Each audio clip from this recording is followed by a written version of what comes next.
What if I told you the best brioche in 18th century New Orleans was baked in a hidden alley, using flour dragged down the Mississippi on flatboats, and all of it was made under French recipes while Spain ran the city? At the corner of Royal and St. Peter's Streets, tourists snap selfies, jazz music flows from open windows, and decorists slosh into go-karts, but almost no one notices a faded patch of floor tile outside 701 Royal Street. And how did a Spanish tax on flours shape the loaves we still bite into today? It's easy to overlook, but it's more than just highlight. It's a breadcrumb trail back to a time when bread wasn't just food. But he didn't just bake bread, he transformed grain. The flour that floated down the Mississippi, coarse, barely usable. They brought everything they needed. Ovens, peels, long wooden troughs. Their methods were straight out of 18th century France: dense, round loaves, delicate white flour rolls, and hard biscuits tough enough to survive.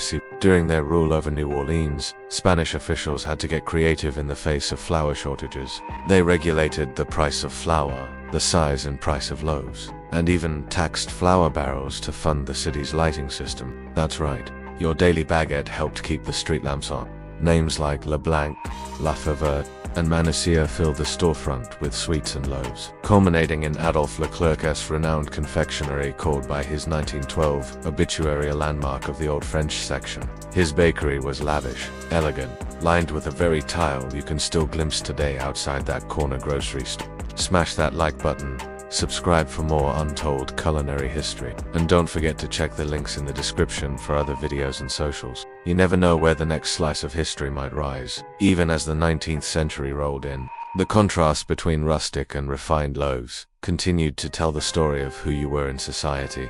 Fast forward to today, and ironically, it's those rustic whole-grain loaves that are the expensive artisan picks at farmer-esque markets and Instagrammable bakeries. Two classes of bread, two classes of people.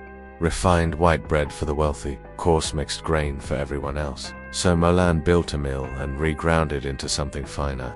And a baignade in the other. Remember, you're walking on centuries of flour dust, government policy, and colonial rivalry, all baked into the bread.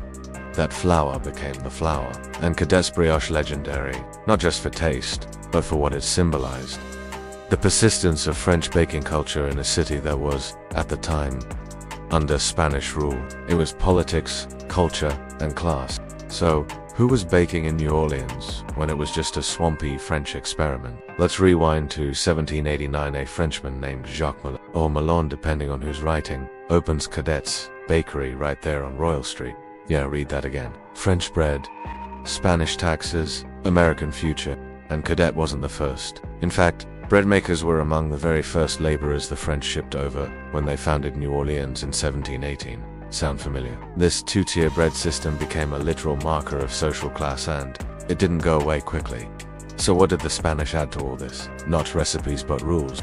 The flour tax replaced an older tax on chimneys because, after a 1784 fire burned down most of the French Quarter, chimneys were in short supply. That taxation had a surprising effect. It led to a standardization of bread in the city, uniform pricing, the birth of modern bakery economics. After Cadet's closed shop in 1824, the space didn't stop baking. So next time you stroll through the French Quarter with a muffaletta in one hand, hungry for more stories like this, ask ChatGPT.